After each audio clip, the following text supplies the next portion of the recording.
Welcome to the Serial Killer Podcast, the podcast dedicated to serial killers, who they were, what they did, and how. I am your Norwegian host, Thomas Viborg Thun. Tonight's episode is a bit of a landmark for this podcast, as it marks its 1-year anniversary. 1 year ago, your humble host published the episode on Jeffrey Dahmer. And I was surprised to find it quickly garnered many listeners. However, I was very new to this, and I still get negative feedback regarding that episode, as the audio quality is lackluster. The content is at times repetitive, and I speak far too fast for a podcast episode. I am of the opinion that the podcast has improved over the last 12 months, and I do hope you, dear listener, feel the same way. So tonight we do something new for this show. First of all, I am recording this episode not from my usual home studio, but from my tent high in the Norwegian mountains. More precise, I am recording in Turtagrø, a beautiful location with a spectacular view of the fjord far below and awesome mountain ranges all around. So if you hear some background noise in this episode, rest assured that it is just the wind. Also, every episode up until tonight has dealt with a male serial killer. But as you, dear listener, probably know, not all serial killers are male. Quite a few are female. And tonight's subject is none other than probably the most famous female serial killer in America, if not the world.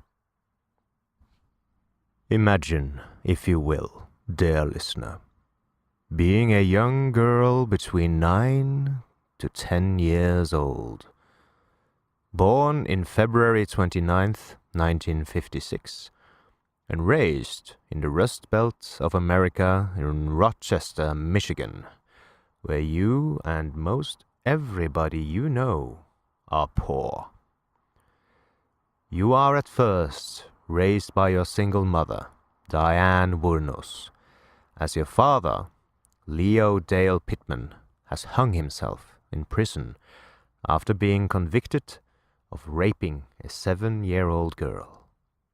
However, your mother leaves both you and your brother, and you are left at the mercy of your grandmother and father, Britta and Laurie Wournos. The grandfather is an alcoholic, and he regularly beats and berates your grandmother and his children and grandchildren. If you complain, he takes you out back and makes you strip off all your clothes before brutally whipping you with his belt across your buttocks and back. Afterwards, he oftentimes molests you, going as far as rape when you turn 10 years old. He invites his friends over for parties and passes you around among his friends. You are made to perform oral sex and have intercourse with several of his friends again and again. No one shows you love, and you try to buy friends at school by giving boys sexual favors and handing out cigarettes and alcohol to your peers. You get cigarettes and alcohol by selling sex to pedophiles, and you start doing this at the age of 11, and it culminates in you getting pregnant by one of your grandfather's friends at the age of 14. You are not allowed to get an abortion and give birth at a home for unwed mothers, only to have the child be given up for adoption immediately afterwards. The only woman who showed you any small token of kindness, your grandmother, passes away only a few months afterwards of liver failure due to alcoholism. You and your brother, who also regularly molested you during your childhood, are both thrown out of your grandfather's house at age 15. You put up in a small shack near your childhood home and support yourself as a prostitute. You never had a real childhood. You are never shown any kindness, and your name is Aileen Lee Carol Wournos, the Florida highway killer of at least 7 men. Diane Wournos, Eileen's mother, offered to let Aileen and Keith, her brother, come live with her in Texas, but they both declined, as she intended to establish rules and keep order in her household. Aileen, known to friends as Lee, dropped out of high school. She left her home and from her shack in the woods took up hitchhiking and prostitution to support herself. In the next few years, Keith died of throat cancer, and Laurie committed suicide. Lee was then southward bound and headed for the Sunshine State, Florida.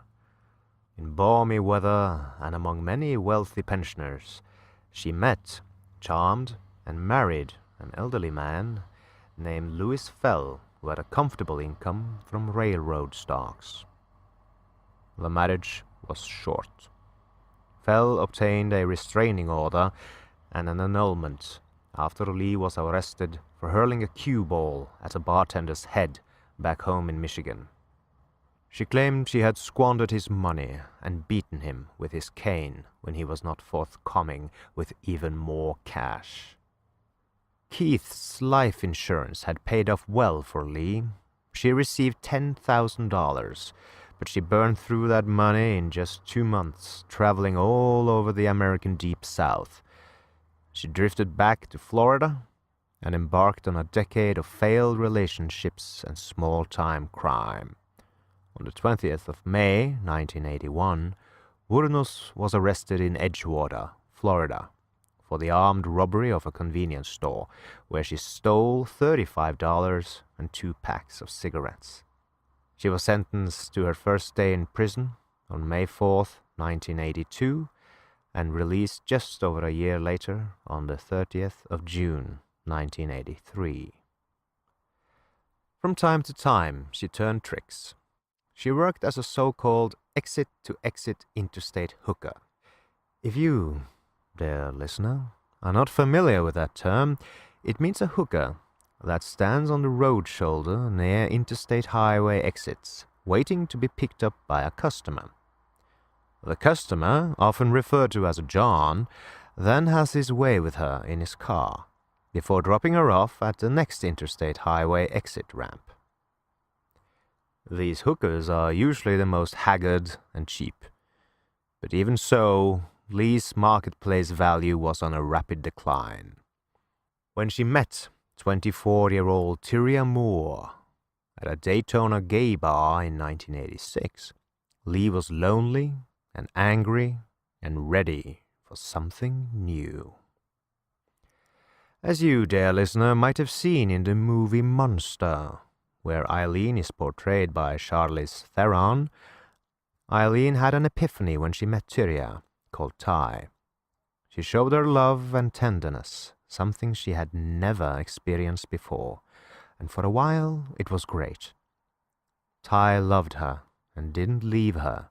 She even quit her job as a motel maid for a while and allowed Lee to support her with her prostitution earnings.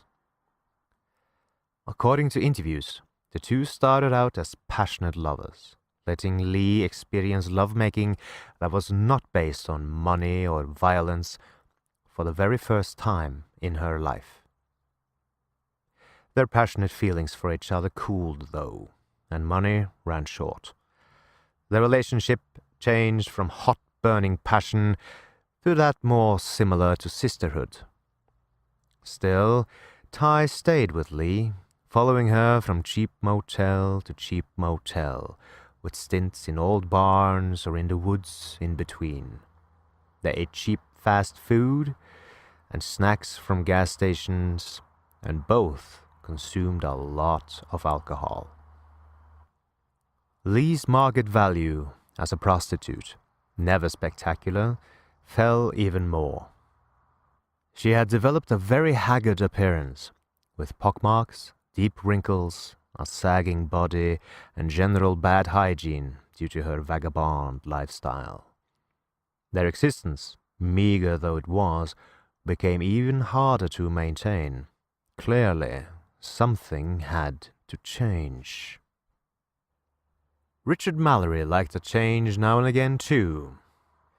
The middle-aged owner of a Clearwater, Florida electronics repair business was known to close up shop abruptly and disappear for a few days at a time on drinking and sex binges.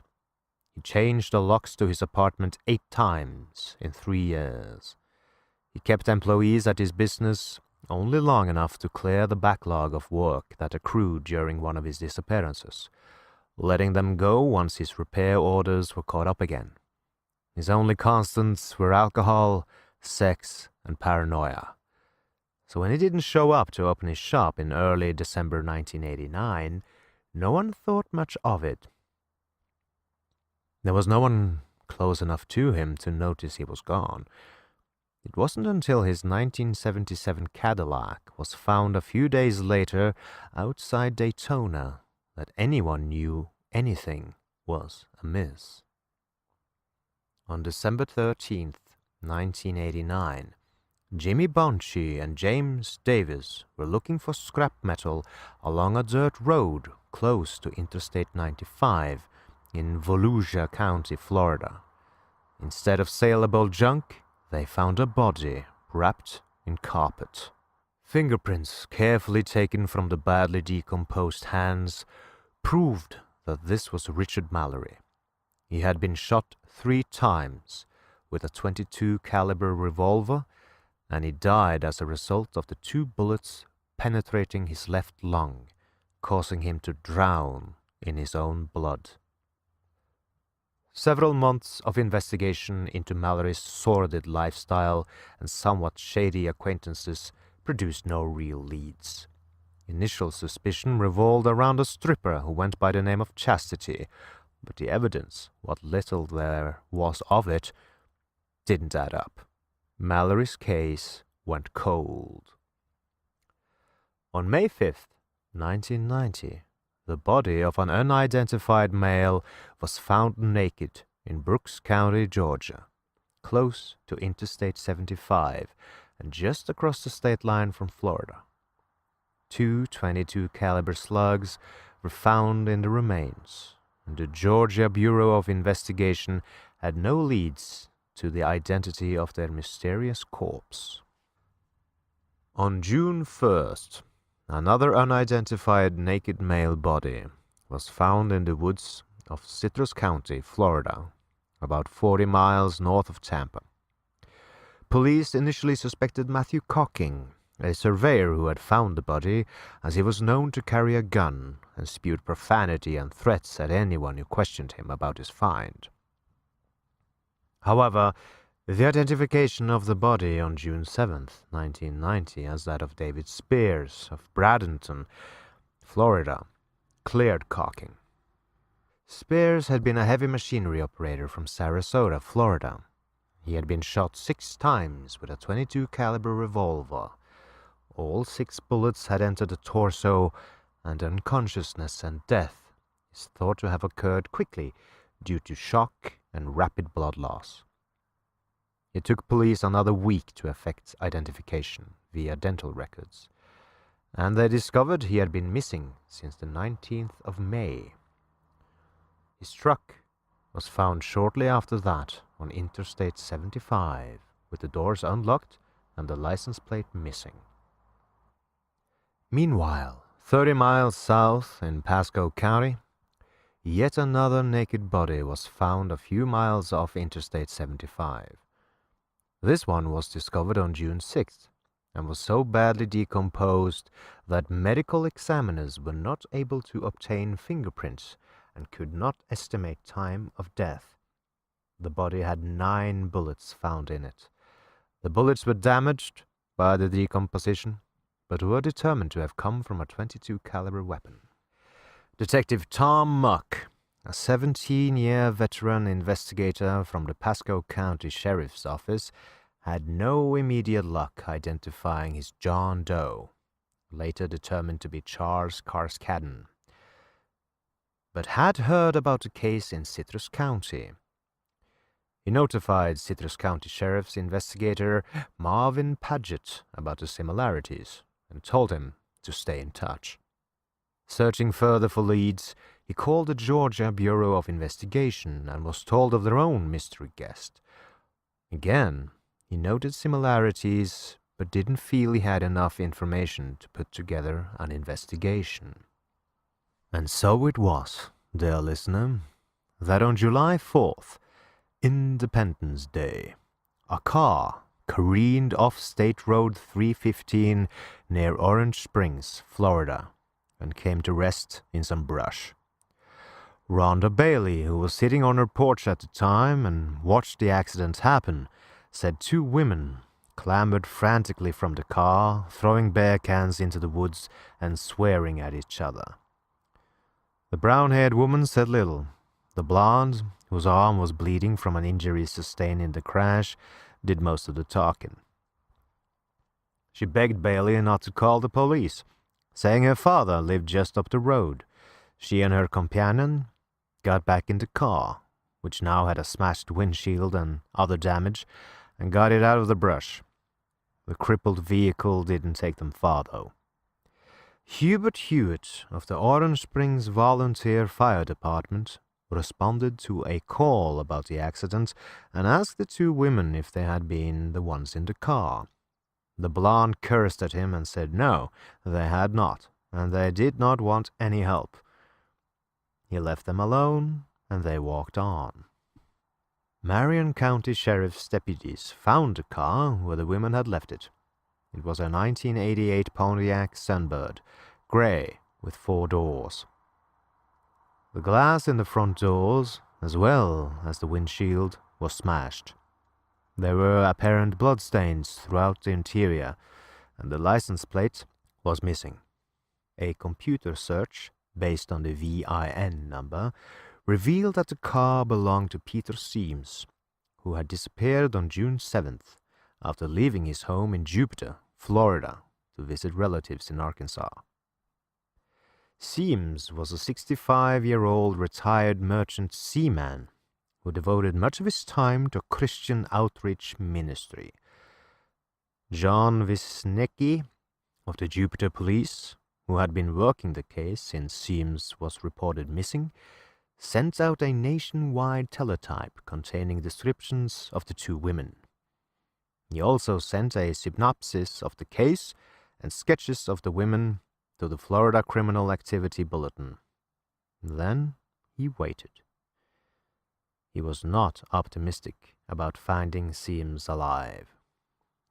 Troy Burress left on his delivery route from Gilchrist Sausage early on the morning of the 30th of July.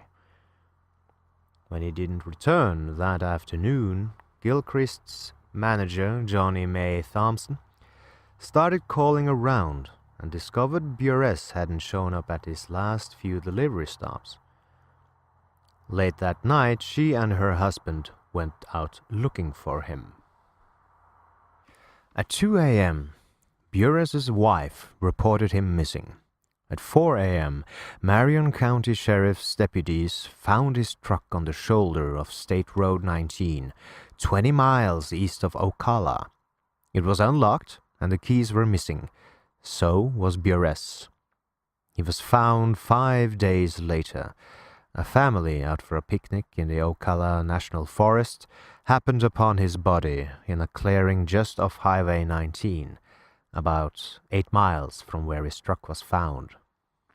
The Florida heat and humidity had hastened decomposition, precluding identification at the scene, but his wife identified his wedding ring. He had been killed with 2 shots from a .22 caliber revolver, one to the chest and one to the back. When media reports of homicides by gun, they often fail to inform the public of how such a murder actually works. From movies and magazines, one are often led to believe that being shot in the chest and back is not very painful and a rapid way to die. However, unless you are shot in the heart or main artery, death is far from instantaneous. Bures was shot both in the back and front. Probably he was first shot in the front, causing him to fall to the ground, face down. Aileen then shot him in the back. Neither of the bullets hit Bures's heart, and as such he probably died in the same manner as Manning. Blood would have started hemorrhaging in one or both lungs, causing him to experience a lot of blood bubbling up into his mouth and a drowning sensation. The bullet wounds themselves were probably extremely painful. Many people think that life-threatening wounds somehow aren't painful due to shock, but most times the wounds cause a massive increase in adrenaline levels, making the victim hyperconscious. All feeling of pain is increased, and the victim is very aware of his wounds and surroundings. Bures would have been in a great deal of pain. He would have been terrified, and he died alone, as Aileen simply left him there to slowly die. Investigator John Tilley's initial suspect was a drifter named Curtis Michael Blankenship. He had been hitchhiking on Highway 19 the day Bures's disappearance and was picked up close to the abandoned truck. It became evident as the investigation progressed, however, that Blankenship was not involved. For the time being, Tilley had no more suspects. Dick Humphreys never made it home from his last day of work at the Sumterville office of the Florida's Department of Health and Rehabilitative Services. A protective investigator specializing in abused and injured children, he was about to transfer to the department's Ocala office. He was 56, and this was not his first career. Previously, he'd been a police chief in Alabama. He celebrated his 35th wedding anniversary on September 10th. On September 11th, 1990, he disappeared. On the evening of September 12th, his body was found in Marion County. He'd been shot 7 times. 6 .22 caliber slugs were recovered from his body. The 7th went through his wrist and was never found. His car was found in late September in Suwannee County. About a month later, the nude body of Walter Gino Antonio was found on a logging road in Dixie County. 60-year-old Antonio was a trucker, a sometime security guard, and a member of the reserve police. He'd been shot 4 times with a .22 caliber revolver. When he was found on November 19th, he'd been dead less than 24 hours. His car was found 5 days later across the state in Brevard County. Captain Steve Binegar was commander of the Marion County Sheriff's Criminal Investigation Division, and he knew more about crimes in Citrus and Pasco counties. He could not ignore the similarities and was formulating a theory, along with a multi-agency task force with representatives from counties where victims were found.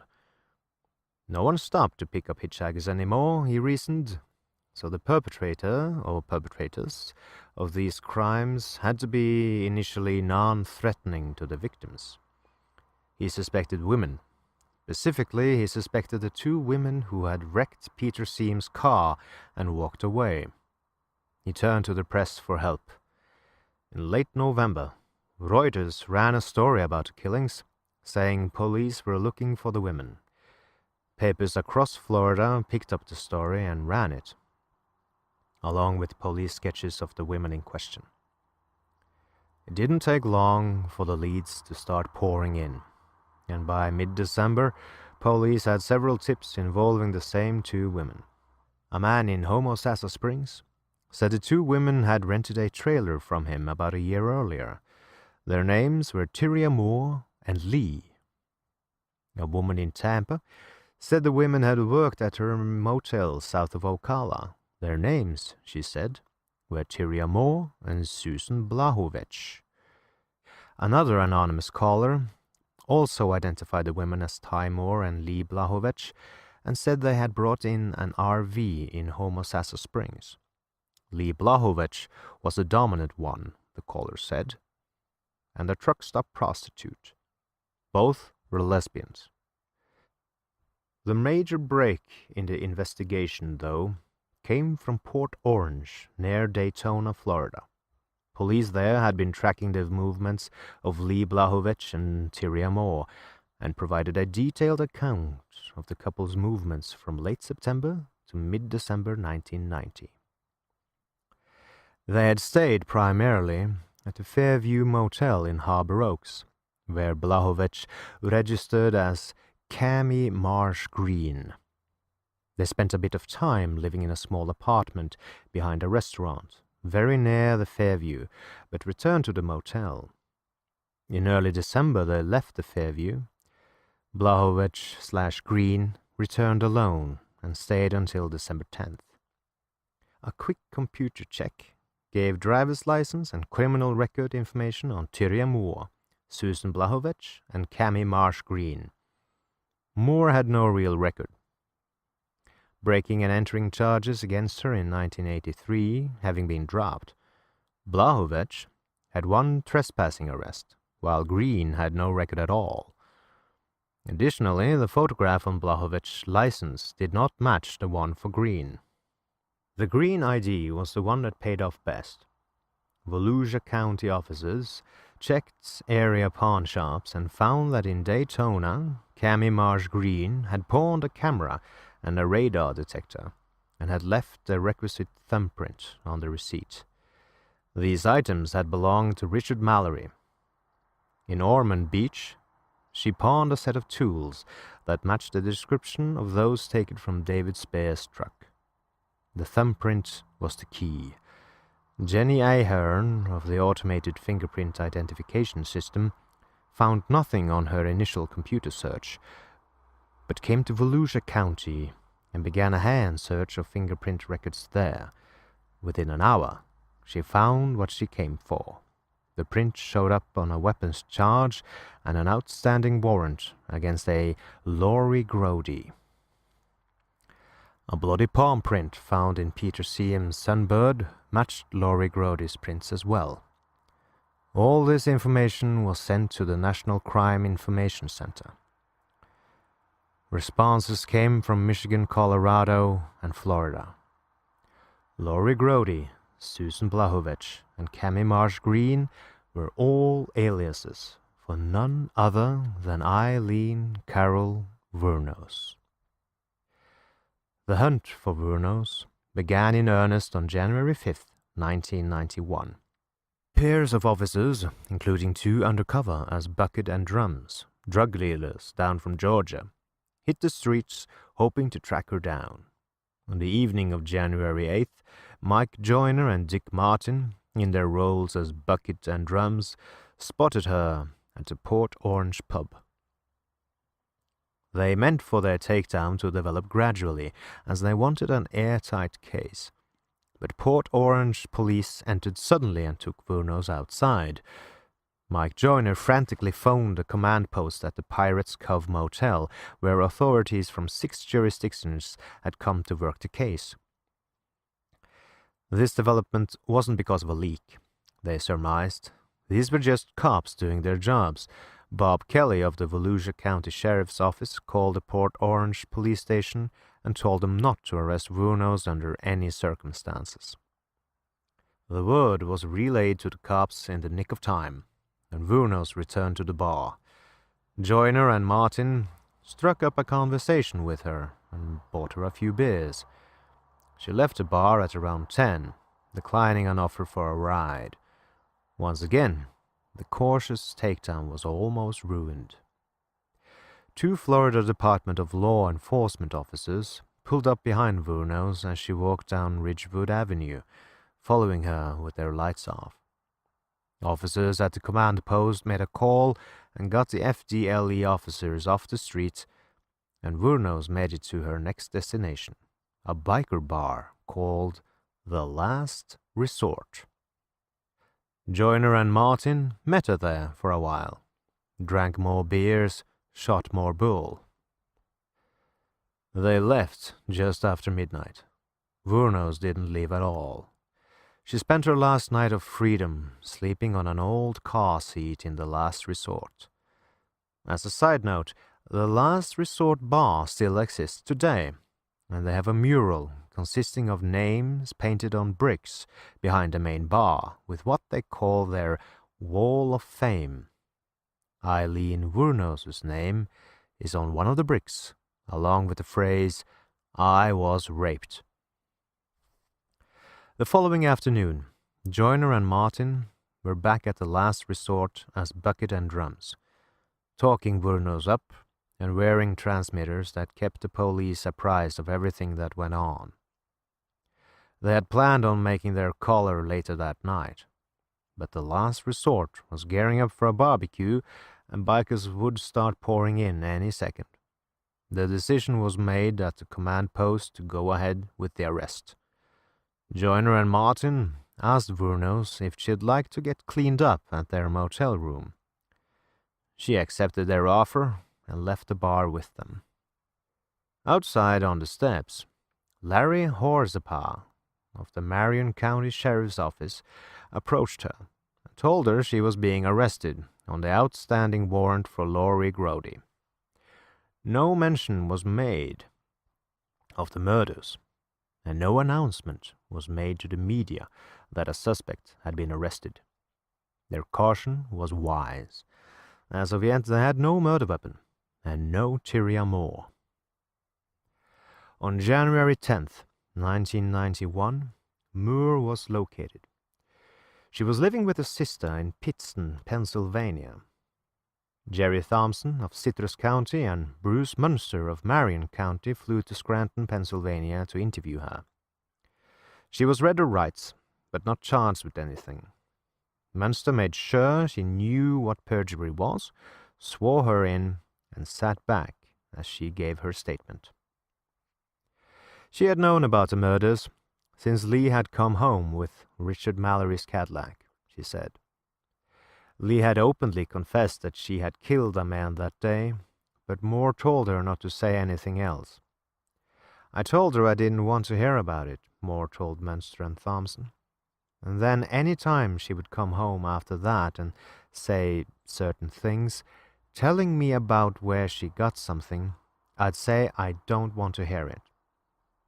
She had her suspicions, she admitted, but wanted to know as little as possible about Lee's doings. The more she knew, she reasoned, the more compelled she would feel to report Lee to the authorities. And she didn't want to do that. "I was just scared," she said.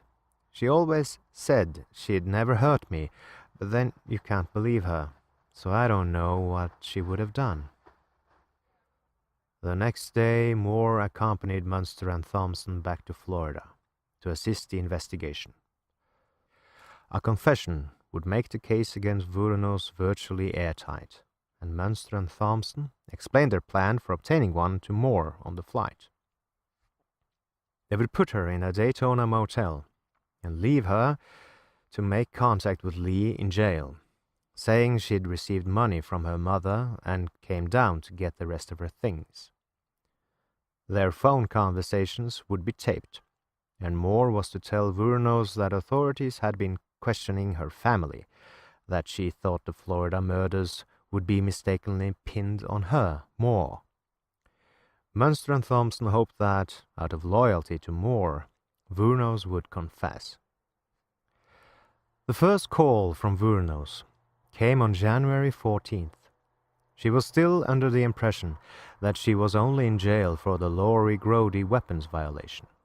When Moore broached her suspicions, Wournos reassured her, "I'm only here for that concealed weapons charged in '86 and a traffic ticket," she said.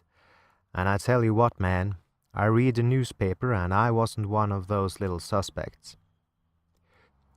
She was aware, though, that the jailhouse phone was monitored, and made efforts to speak of the crimes in code words and to construct alibis.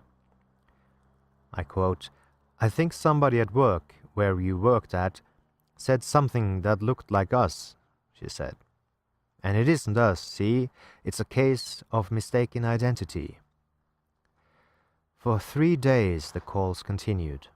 Moore became insistent that the police were after her, and it became clear that Wournos knew what was expected of her. She even voiced suspicion that Moore wasn't alone, that someone was there, taping their conversations. But as time passed, she became less careful about what she said. She would not let Moore go down with her. "Just go ahead and let them know what they want to know, or anything," she said, "and I will cover for you, because you're innocent. I'm not going to let you go to jail. Listen, if I have to confess, I will." End quote. And on the morning of January 16th, 1991, she did. Wournos came back to two main points over and over during her confession to Larry Horsapah and Bruce Munster.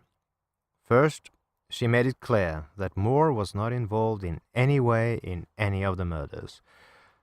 Additionally, she was emphatic in her assertion that nothing was her fault. Not the murders, and not any circumstance that had led her down the criminal path that was her life. All the killings were done in self-defense, she claimed. Each victim had either assaulted her, threatened her, or raped her. Her story seemed to develop as she told it. When she thought she'd said something incriminating, she would back up and retell that part, changing details to suit her overall scenario. She'd been raped several times in the past few years, she claimed, and had had enough. When each of her victims became aggressive, she killed out of fear. Several times, Michael O'Neill, a public defender from the Volusia County Public Defender's Office, advised Wournos to stop talking, finally asking in exasperation, "Do you realize these guys are cops?" Wournos answered, "I know, and they wanted to hang me, and that's cool, because maybe, man, I deserve it. I just want to get this over with." An avalanche of book and movie offers poured into detectives, relatives, Moore, and even Wournos herself. Wournos seemed to think she would make millions from her story, not yet realizing that Florida had a law against criminals profiting in such a manner. She was all over the local and national media. She felt famous, and she continued to talk about the crimes with anyone who would listen, including Volusia County Jail employees. With each retelling, she refined her story, casting herself in a better light each time. Into this tumult came Aileen Prowl, a 44-year-old born-again Christian who ran a horse breeding and boarding facility near Ocala. She had seen Wournos' picture in a newspaper and wrote her a letter. I quote, "My name is Aileen Prowl," she began. "I'm born again.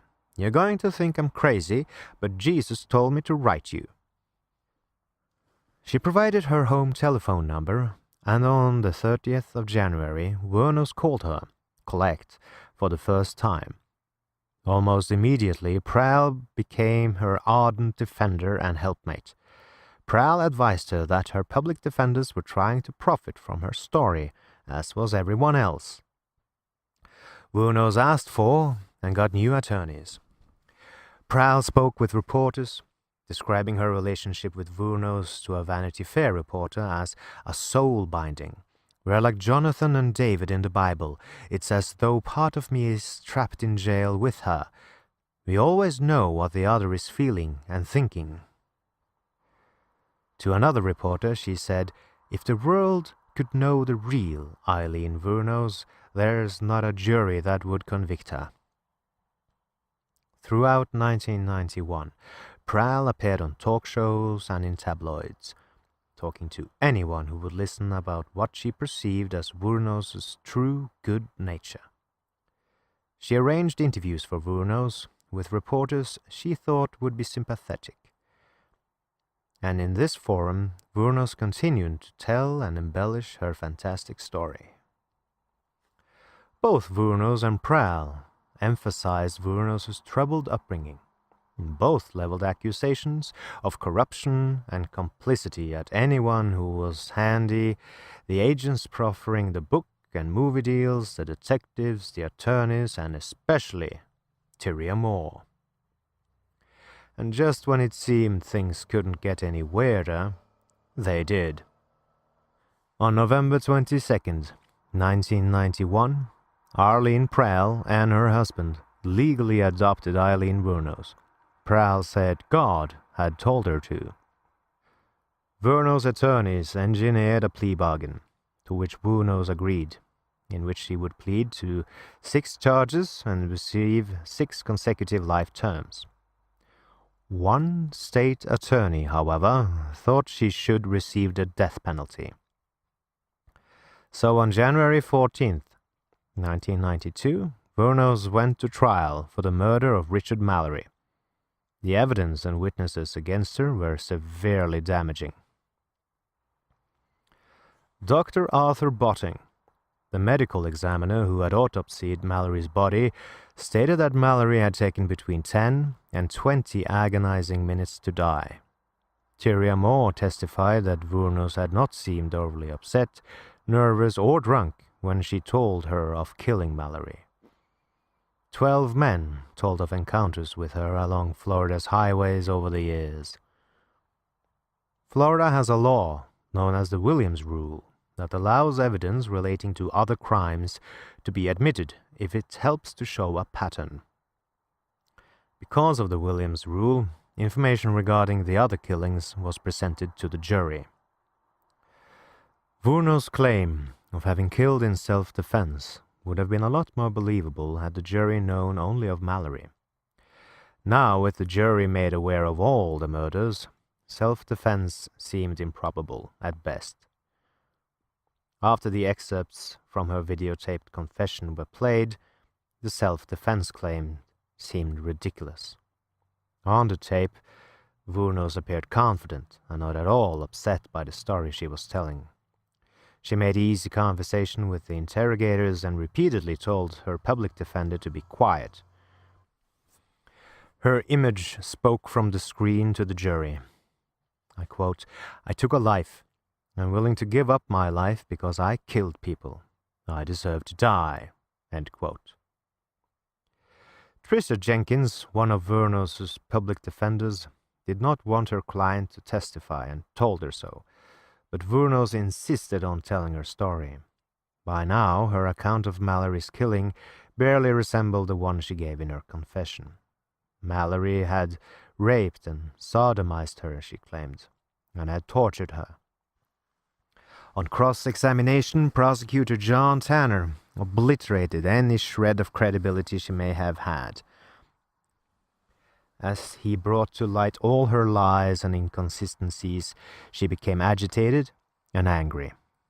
Her attorneys repeatedly advised her not to answer questions, and she invoked her Fifth Amendment right against self-incrimination 25 times. She was the defense's only witness, and when she left the stand, there was not much doubt about how her trial would end.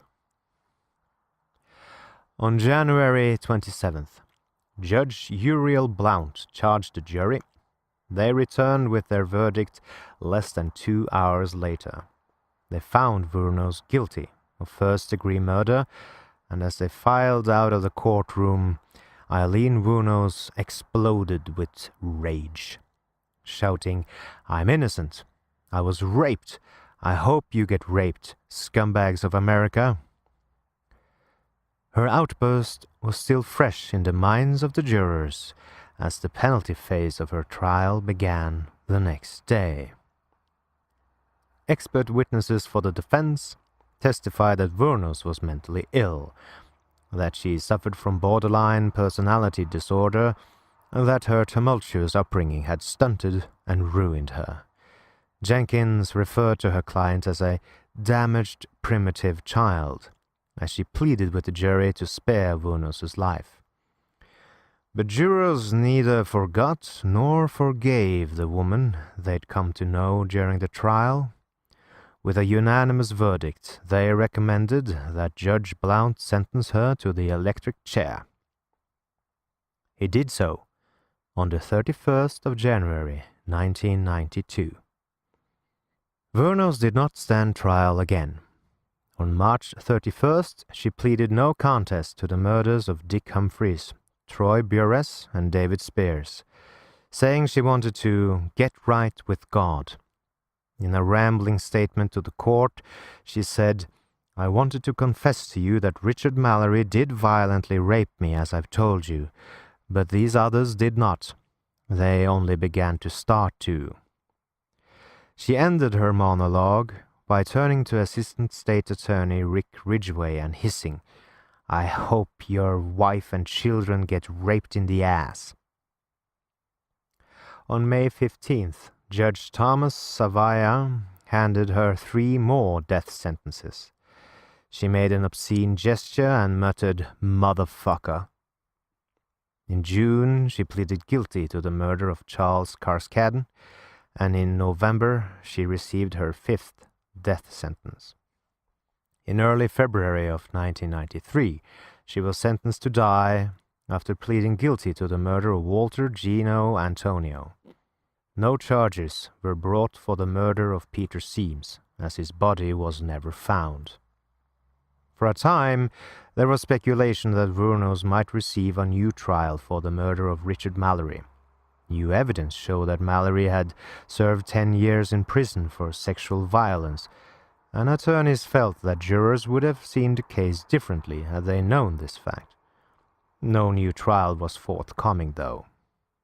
The night before her execution, on the 8th of October 2002, Aileen gave her last interview to journalist Nick Broomfield.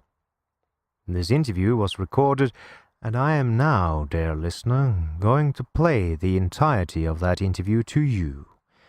It is about 7 minutes long. Here we go. I was just wondering how you're going to be, at 9:30 tomorrow morning. You prepared? I'm all right. I'm all right with it. How? I'm all right with it, but like I said, remember, let them know that I know that the cops knew who I was. After Richard Mallory died, I left prints everywhere, and they covered it up. And let me kill the rest of those guys to turn me into a serial killer. I know they did, because I was no professional serial killer or anything. Murderer, or whatever you want to call it. Wasn't special at what I was doing. Aileen, did some sloppy work, and I left how prints. have you prepared yourself for tomorrow morning? I'm all right with it. Yeah, I'm ready to go. I think I was tortured at BCI. They had the intercom on in the room, and they kept lying that it wasn't on, and they were using sonic pressure on my head since 1997. Sonic pressure? And every time I was trying to write something, I think they had some kind of eye in the cell, I'm not sure, but every time I started writing something, it went up higher. So I'm thinking that probably had the TV rigged. The TV or the mirror, something was rigged. They got a huge satellite on the compound. After they put the huge satellite on the compound, it could have been either rigged to the TV set or the mirror or something, because the electrician, when he put the mirror on the wall, he said, "Doesn't that look like a computer?" The back of it, and he stuck it to the wall. Do you think, what? Did that affect your mind, do you think? Huh? Did that affect your mind in some way, the sonic? It was crushing my head, and they were using sonic pressure continually. Now, when I had 3 meetings with Miss Villacorta on it, every meeting I had, she increased the pressure of the volume of the comm, increased the harassment on the floor, increased the trays being inedible, just increased every bit of my complaints, and trashed all grievances. They're trying to make it look like I was crazy at all times, rig up the room with torture. If I said anything about I think their whole plan was trying to make it look like I was totally crazy, and so nobody would believe anything I have to say about anything. and then drive me there if they could. I suffered so bad. I was really struggling to survive. Had a lot of trays that were attempted murder and everything. I had to wash all my food off. Then one day I didn't wash my food off and I was sick for 3 weeks, almost died. But you're okay now. I'm okay. I'm okay. God is going to be there. Jesus Christ is going to be there. All the angels and everything. And, you know, whatever's on the beyond. I think it's going to be more like Star Trek, beaming me up into a space vehicle, man. Then I move on, recolonize to another planet or whatever. But it's whatever's the beyond. I know it's going to be good because I didn't do anything as wrong as they said. I did the right thing. And I saved a lot of people's butts from getting hurt and raped and killed too. So are you saying that you killed in self-defense or in cold blood? What do you, because you've changed your story. I'm just trying to... What are you talking about? Change story on what? No, about whether it was self-defense or not. I'm not going to say, I'm not going to get in depth about my cases, Nick. I'm on my way to the chamber, nothing stopping it. You can believe it or you don't have to believe it. That's up to you, man. Put a big question mark on your film. What more is there to say about the cops? What more do you want to say about the cops? A lot of stuff. Did you know that they were surveilling me before I killed? And then I knew it? And that it was covered up? Did you know there was helicopters dropping down from the sky, deputy sheriff, with decoys picking me up 4 or 5 months before my arrest? It was covered up? But nonetheless, nobody ever asked me these questions. Whether the cops were following you or not, Aileen. Oh, whether the cops were following me or not, Aileen, okay, what? Let's say the cops were following you. Yeah. Let's say they were following you and they did everything that you're saying they did. Nonetheless, you killed 7 men. Yes, you did. did. And I'm asking you, what got you to kill the 7 men? And I'm telling you, because the cops let me keep killing them, Nick. Don't you get it? Not everybody is killing 7 people. So there must have been something in you that was getting you to do you that. are lost, Nick. So I was a hitchhiking hooker. Right. Running into trouble. I shoot the guy if I ran into trouble. Physical trouble. The cops knew it. When the physical trouble came along, let her clean the streets. And then we'll pull her in. But That's how come why. there was so much physical trouble? Because it was all in 1 year. 7 people in 1 Oh, year. well. Oh, well. But why not say now? Because I'm out of retaliation for taking my life like this and getting rich off it all these years in total pathological lying. Yeah, thanks a lot. I lost my fucking life because of it. Couldn't even get a fair trial. Couldn't even get a fair investigation or nothing. Couldn't even have my appeals right. You sabotaged my ass, society, and the cops, and the system. A raped woman got executed. It was used for books and movies and shit. Ladder climbs, re-election, everything else. I got a big finger in all your faces. Thanks a lot. You're an inhumane bunch of fucking living bastards and bitches. And you're going to get your asses nuked in the end. And pretty soon it's coming. 2019, a rock's supposed to hit you anyhow. You're all going to get nuked. You don't take fucking human life like this and just sabotage and rip it apart like Jesus on the cross. And say thanks a lot for all the fucking money I made off of you. And not care about a human being and the truth being told. Now I know what Jesus was going through. I've been trying to tell the truth. And I keep getting it stepped on. Concerned about if I was raped, I'm not giving you book and movie info. I'm giving you info for investigations and stuff, and that's it.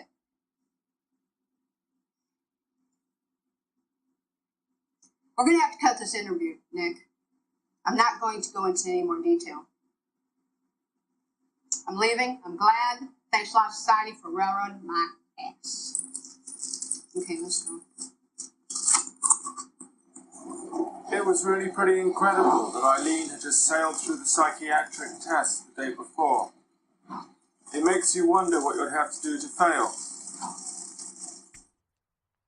Associated Press reported that serial killer Aileen Wournos was executed by lethal injection at 9:47 a.m. Wednesday, October 9th, 2002. Lethal injection replaced the electric chair as the main form of execution over a decade ago. Lethal injection ideally works the following way. The prisoner is first given a sedative, causing her to go to sleep. Then a muscle relaxant is introduced, preventing the body to spasm. Finally, an injection of poison is injected, causing the lungs and heart to shut down and death to occur.